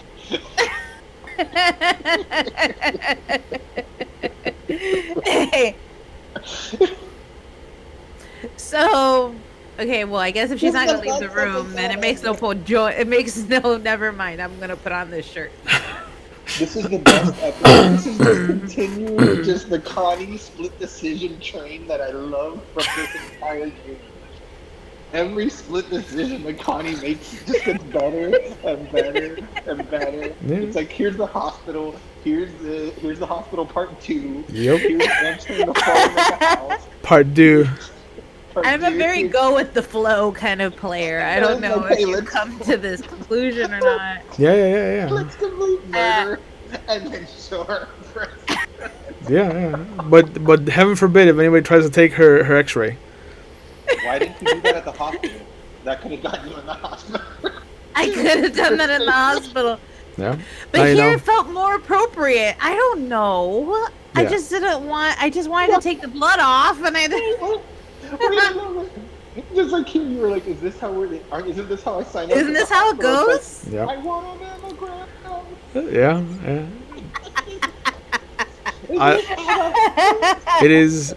It is an interesting test in how human the players actually are, because like there was no need to grab any of the paper, like the toilet paper that was there to clean themselves up. Let's just take off a shirt. Let's just take off our shirt and logic be damned. There's logic there, okay? Sure. There's definitely logic there. I just pictured Will with what Will said that we're us back in the apartment, and it's like, who are you? Put the fucking shirt off. There's logic there. There's a wet T-shirt contest going on. No, you're right. You're right. I wanted to look like I got lost in the bathroom. Yeah. I'm not going to disagree with you at all. That's not how we make decisions. Yeah, you got lost in the sauce. That's for sure. You damn sure made a decision. Yeah. Yep. I did. You made a choice. Yes, it did. Today is at the bar. Yeah. A's at the bar. But yeah. I love how you just said that while putting gloss on too. Yeah. I made a decision. Today is at the bar. Yeah. But you see as Connie comes out with the white T-shirt for the I gotta mute myself. for the contest, most of the men have turned in her direction. There's wolf whistles. People are just being obnoxious as possible, but there's now enough attention drawn away from you that you could activate your obfuscate if you wanted to. All right, let's see, because this is going to end horribly. Watch. Yep. So I got a success on my rouse. Right? So that means that means you don't get any hunger. You don't get any hungrier. Okay. So, as you activate your level 2 power, your level 1 power, you start to make your way over. You climb up onto the stage and head to the back, and you do see that there is a DJ there kind of playing the music, making the announcements. The bartenders, Connie, asks you what your name is so they can add you to the list. Colleen. So, all right. And she kind of leads you over to where the rest of the girls are. One of the other girls kind of looks at you and she just rolls her eyes. But the bartender goes over to the DJ booth. You hear kind of like knock on the window. The guy leans over. They yell up at each other, and then the bartender kind of gives him a thumbs up, gives you a thumbs up, and goes back to the bar. And then you hear, "All right, well, that was Mandy.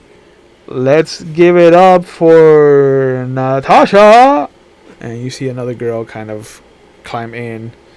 But there is a ladder going up onto what is the upper area of the roof.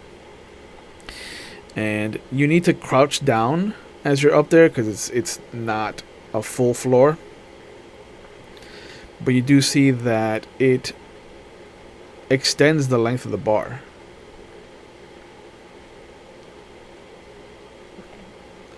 And there is roof access on one of the walkways.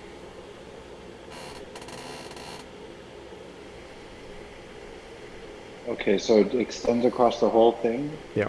And then there's roof access. Is it dark? Up there, yeah. Yeah. Okay. Well, I'm going to activate Eyes of the Beast. Yep. So that I can try to see better. Yeah. Every so often, light will bleed up into a part of the rafters, and you'll see better. But there's really nothing up here. It just looks like this is an access to the lighting grid and maybe the roof itself. All right, well, I'm going to start making my way to the roof, but I'm going to start scanning the crowd to see if anything catches my eye. Like, that may seem out of the ordinary. I guess my description would be like in, those movies where there's like a crowd of people, but then there's like those people that are in that crowd trying to go after somebody and they're like still while everybody's dancing. Yeah. That kind of stuff. Excuse me. The only thing that draws your attention is that the majority of the people that were sitting down have now kind of come over as they're waiting for Connie to take a turn on the bull. But there is one person that's kind of still sitting down.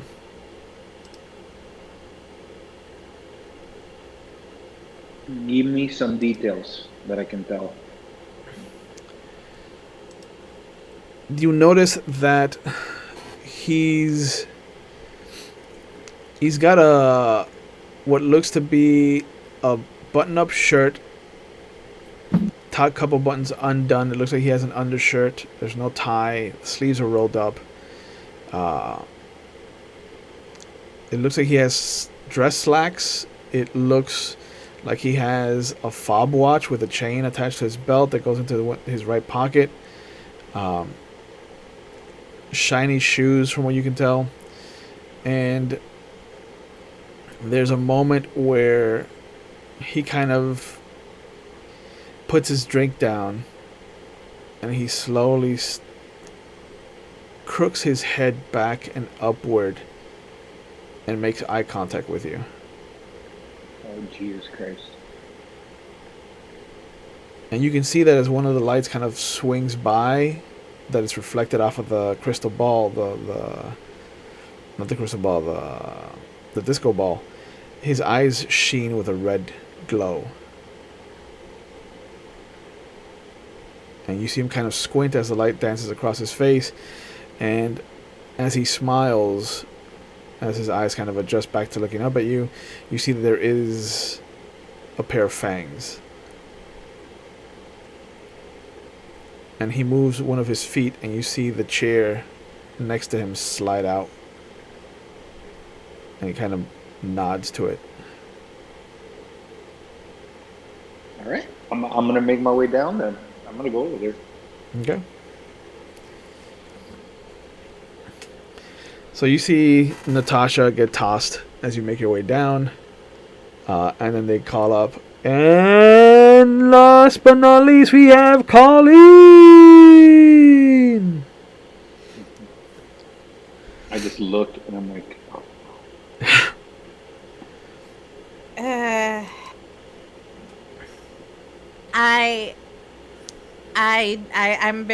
I do a little shy kind of like, ooh, you saw my nippies earlier today.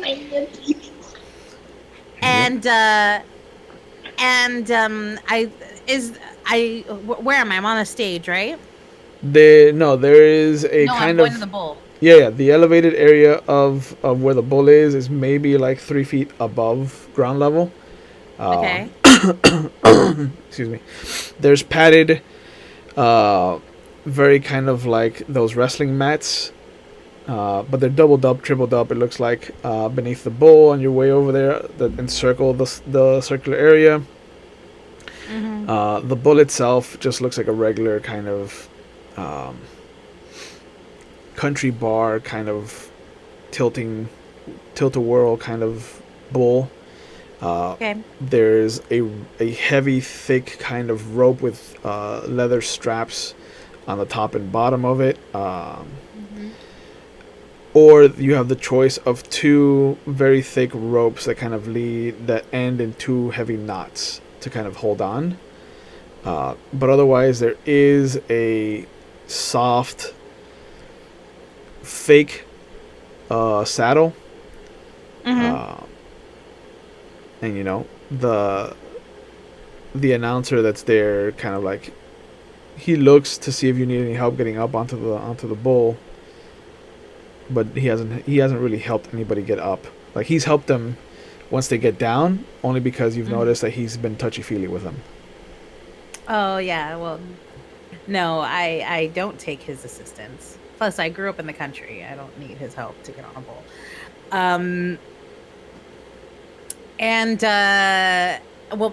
But before I do, I take the shirt that I'm wearing. Yep.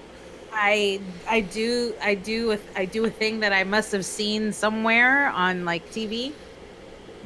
And I twist the bottom of the shirt and I shove it into the, like, I do like a loop-de-loop to make like a shirt bra. Yeah, I get you. I'm going for it. You're gonna go straight in? My homie needs to find the human 12. So I do that and I kind of do a little shimmy, and then I look at the girls and I do a shimmy to them. Yeah, they roll their eyes at you. That's fine. They can roll their eyes. And I get onto the bull. Okay. And I hold on to the and I grab for the ropes. All right. So as you descend from the rafters and you drop down from the stage itself, you see Connie walk by you into the bull ring. You're still invisible, so she doesn't see you, but you see her kind of get up and do that whole thing with her shirt. The second you grab onto the ropes, they start to bull up. Okay. And it's just a simple kind of up and down, side to side, and then it does its first spin. Roll your strength and athletics for me. There you go. Hold on a second. I was looking at something else, and then I lost my place on the character sheet. Okay. So you said it was strength and Athletics. Alrighty.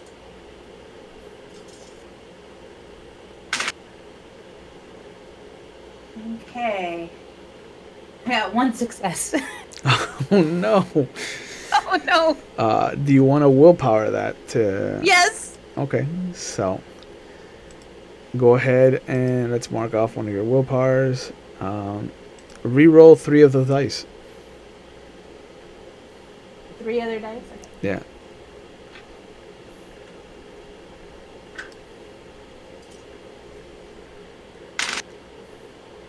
Okay, we got 3 successes. Okay. One of them a 10. Okay.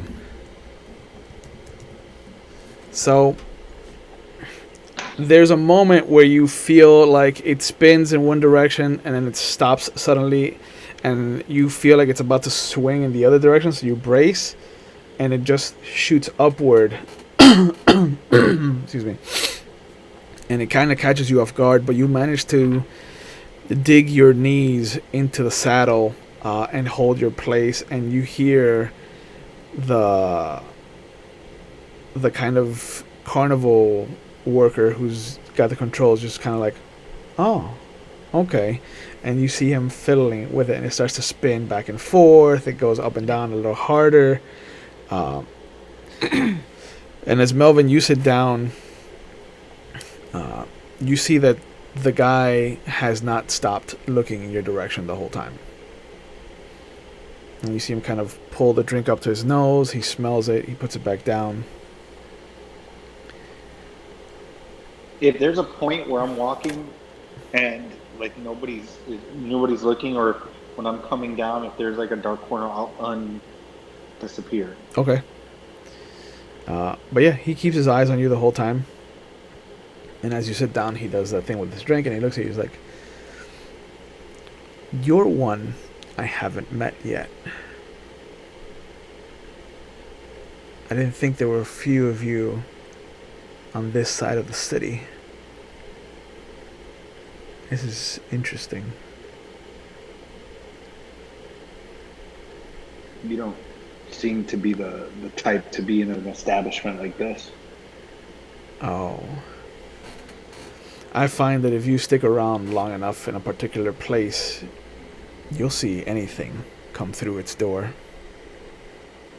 Case in point.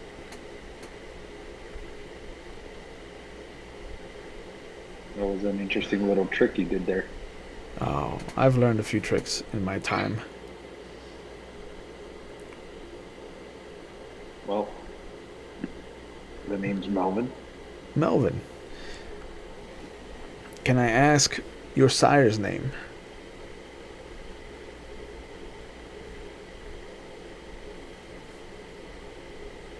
I'm like, sure.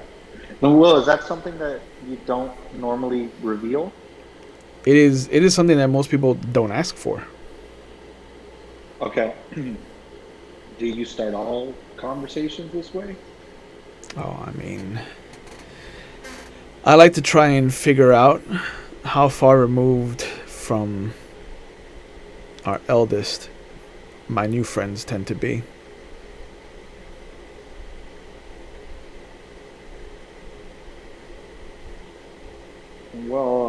mean,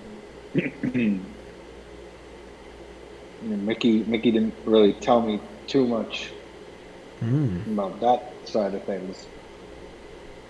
Nosferatu named Mickey. I don't know any. You've surprised me tonight. And who can I write down in my dream journal that I surprised tonight? Oh, you have a dream journal. Are those worth it? I see them in the stores. It was just a joke. Oh. Clearly a bad one. No. I used to journal back when I was alive. It was more prevalent back then. Are you with her? And he points to the stage, and you can see Connie just wildly swinging one arm around as this bull is just trying to break her off. Yes, I am with the cowgirl.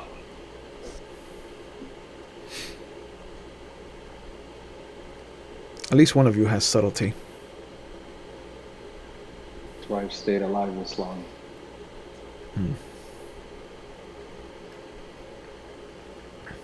He leans over to you. He's like, how long has that been?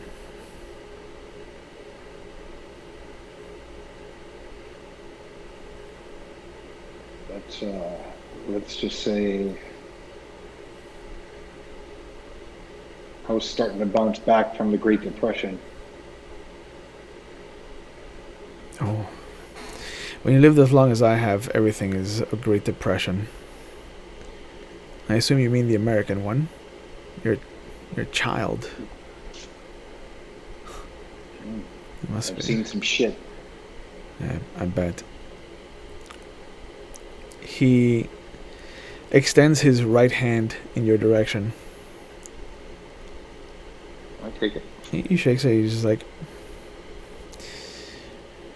I had my hopes up. I was looking forward to getting something delicious tonight, but it looks like both of you might be too young for me.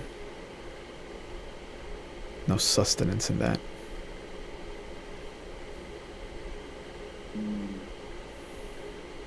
Forgive me. Well, first of all, I appreciate you not eating me.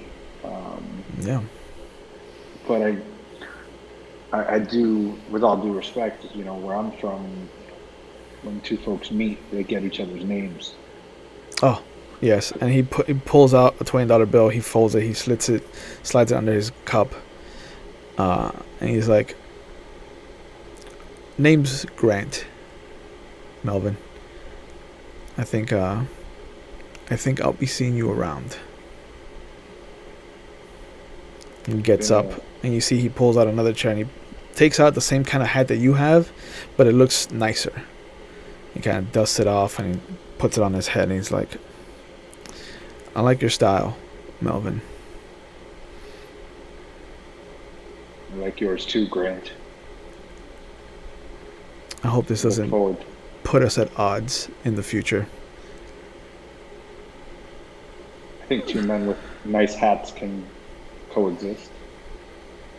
And I smirk. So do I.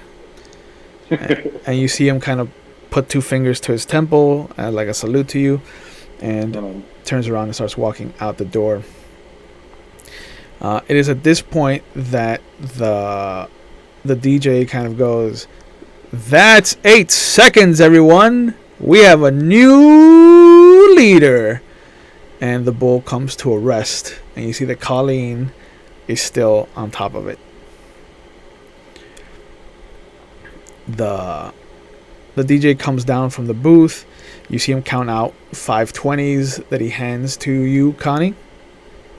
And he's like, I've never seen a more finer display of breaking in a Bronco than you tonight, Missy.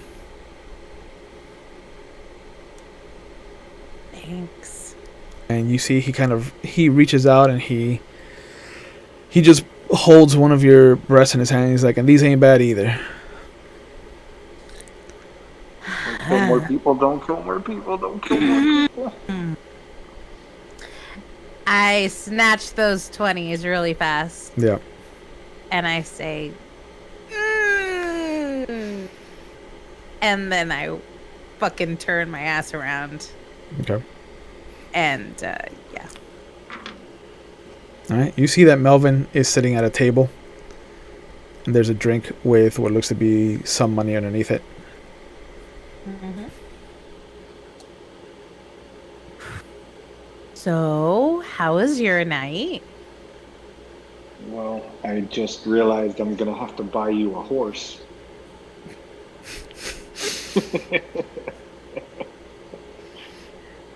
I guess you're treating for dinner if that was possible for us.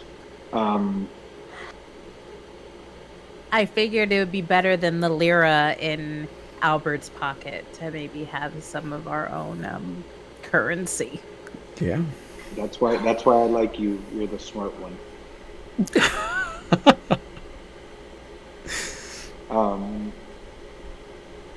I think we should head back to the Haven. I made a new friend. Oh, good. We can talk about it there. Yeah, let's really get the hell out of here. Okay. And as you guys go back to Melvin's Haven, you see that Albert is still unconscious on the floor. Betty immediately goes over and just curls up on top of his head.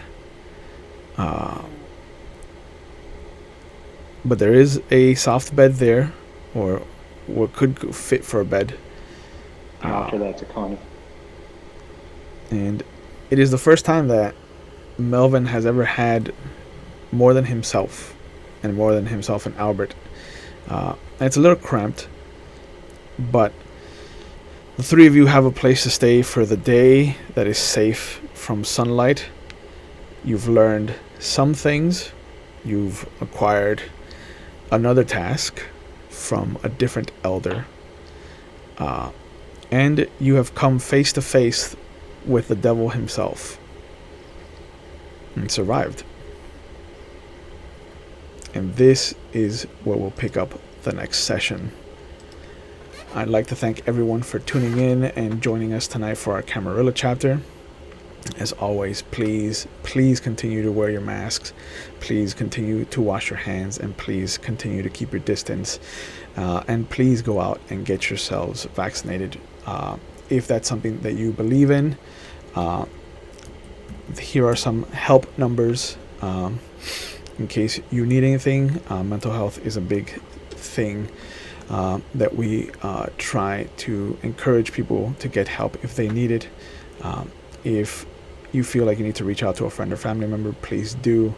If you are a friend or family member of someone who is usually a strong personality, please check in on them. A simple hello or how are you doing goes a long way.